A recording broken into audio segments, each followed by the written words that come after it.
জোড়াসাঁকো নামটা শুনলেই কেমন রবীন্দ্রনাথ রবীন্দ্রনাথ অনুভূতি হয়।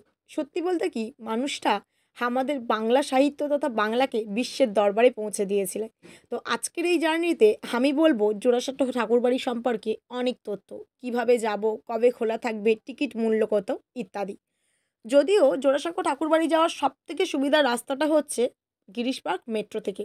তো আমি এখানে জার্নিটা শুরু করেছিলাম কবি সুভাষ বা নিউ গড়িয়া থেকে নেমে মেট্রো ধরে গিরিশ পার্ক পর্যন্ত। তোমরা চাইলে যে কোনোভাবে মেট্রো ধরে গিরিশ পার্ক কিংবা মহাত্মা গান্ধী রোডে নামতে পারো, তবে সবথেকে বেশি সুবিধা হয় গিরিশ পার্কে নামলে। কিংবা হাওড়া থেকে 20B/1 বাস আছে এবং AC40 বাসও কিন্তু রয়েছে। আর শিয়ালদা থেকে রয়েছে 24B এবং AC44 এবং S44 বাস।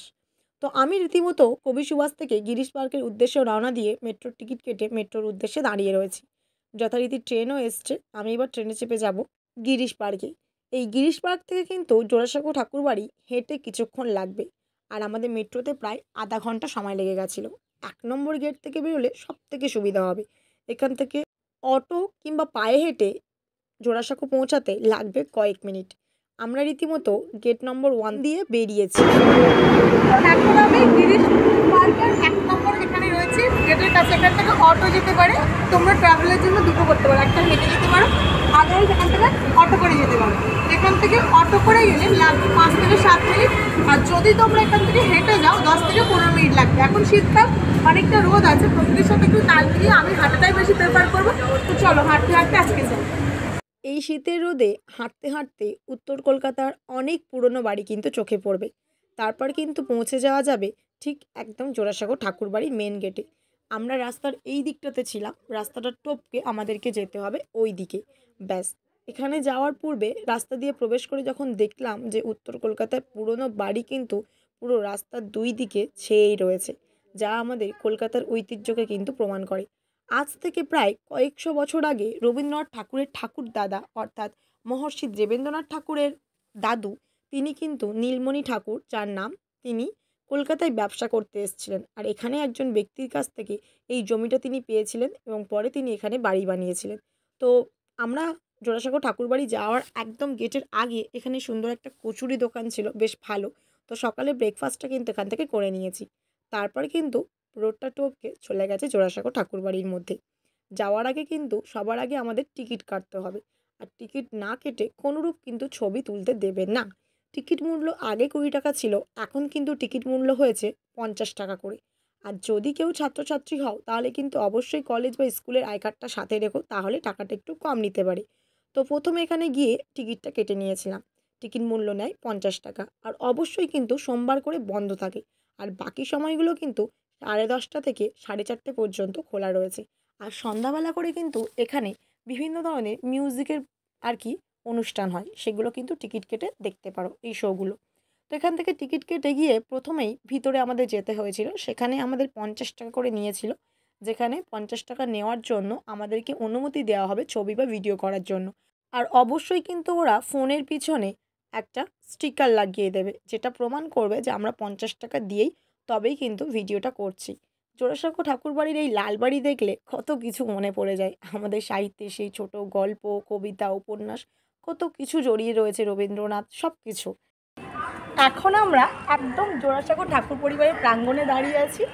সত্যি বলতে কি এখানে এলে বাংলা সাহিত্য এবং রবি ঠাকুর আমাদেরকে যে কতখানি দিয়ে গিয়েছেন ততটা বোধহয় ফিল করা যায়। আর এখানটাতে সোমবার করে বন্ধ থাকে, বাকি দিনগুলোতে 10:30 থেকে 4:30 পর্যন্ত খোলা থাকে।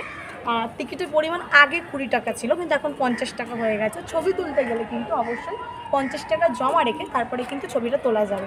ওরা ফোনের পিছনে একটা স্টিকার দিয়ে দেবে। আর এই যে জোড়াসাঁকো পুরো প্রাঙ্গণটা দেখা যাচ্ছে, এই জোড়াসাঁকো ঠাকুর পরিবারে রবি ঠাকুরের স্মৃতিচিহ্ন এবং তার ব্যবহার্য সমস্ত কিছু এবং আঁকা অনেক ছবি টবি সব কিছু এখানে রাখা আছে। তবে উপরে ছবি তুলতে দেওয়া যাবে না। সত্যি বলতে কি রবি ঠাকুরের যা কিছু অন্তরাত্মার সাথে জড়িত সেই সব কিছু যদি ছবি তুলে আমরা সবটা দিয়ে দিই তাহলে তো আর নতুন কেউ আসবে না, তার জন্য ছবিটা আপাতত বন্ধ। আর নিচটা আমরা ঘুরে দেখবো এরপরে। চলো নিচে কী কী আছে তোমাদের দেখাতে থাকি। আচ্ছা, এই ঘরটা বন্ধ আছে। এটা হচ্ছে রথীন্দ্র মঞ্চ, রবি ঠাকুরের পুত্র। তো রবীন্দ্রভারতী সোসাইটি, অর্থাৎ এখন তো পুরো জোড়াসাঁকো ঠাকুর বাড়িটা পুরোটাই রবীন্দ্রভারতী বিশ্ববিদ্যালয়েরই অন্তর্ভুক্ত করা রয়েছে। তো সব কিছুতেই আর কি এদের যা কিছু তত্ত্বাবধান সবটা কিন্তু রবীন্দ্রভারতী বিশ্ববিদ্যালয়ই করছে।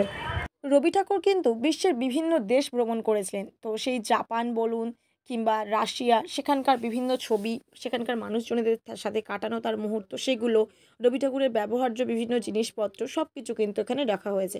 বছরের দুটো দিন অর্থাৎ 22শে শ্রাবণ এবং 25শে বৈশাখ, এই দুদিন কিন্তু উপরে ছবি তুলতে দেয়। বাকি কোনো দিন কিন্তু উপরে ছবি তোলা যাবে না। সেখানে রবীন্দ্রনাথ ঠাকুরের কিন্তু ব্যবহার্য জিনিসপত্র রাখা রয়েছে এবং কোথায় কাদম্বরী দেবীরা রান্না করতেন, মৃণালিনী দেবী কোথায় থাকতেন ইত্যাদি বিভিন্ন পুঙ্খানুপুঙ্খ বিষয় কিন্তু সংরক্ষণ করা রয়েছে। এটা একটা মিউজিয়াম আর কি বলা যেতে পারে। আর এখানে কিন্তু জুতো খুলে আমাদের দোতলায় যেতে হয়। তার আগে আমরা একটু মহর্ষি ভবনের দিকে এগিয়ে যাচ্ছি। এখানে কিন্তু একটা মুক্ত প্রাঙ্গণ রয়েছে, যেখানে কিন্তু দুর্গা ঠাকুর তোলা হয়। আগে কিন্তু জোড়াসাঁকো ঠাকুর পরিবারে যে চণ্ডী মণ্ডপ বলা যেতে পারে আর কি, সেখানে কিন্তু ঠাকুর উঠতো। আর কিন্তু এখানে রয়েছে খোলা একটা জায়গা, এখানে খোলামেলা অবস্থায় সবাই ঘোরাফেরা করতে পারবে, ছবি তুলতে পারবে, কিন্তু দোতলায় কেউ উঠতে পারবে না। রবি ঠাকুরের যেখানে বাড়িতে অপারেশন করা হয়েছিল এবং কোথায় তিনি থাকতেন, কি খেতেন, তার বসবার জিনিস, অসুস্থতার কারণে রবি ঠাকুরের একাধিকবার কিন্তু অপারেশনও করতে হয়েছিল এবং সেখানে সার্জেনরা তার বাড়িতে এসেছিলেন এই জোড়াসাঁকো পরিবারে, কোন ঘরে তার অপারেশন করা হয়েছিল। এবং অবনীন্দ্রনাথ ঠাকুর থেকে শুরু করে মহর্ষি দেবেন্দ্রনাথ ঠাকুরের বিভিন্ন আঁকা ছবিগুলো, বিদেশে যেগুলো কিন্তু লঞ্চ হয়েছে, বিভিন্ন জার্নাল, সব কিছু কিন্তু এখানে রাখা রয়েছে।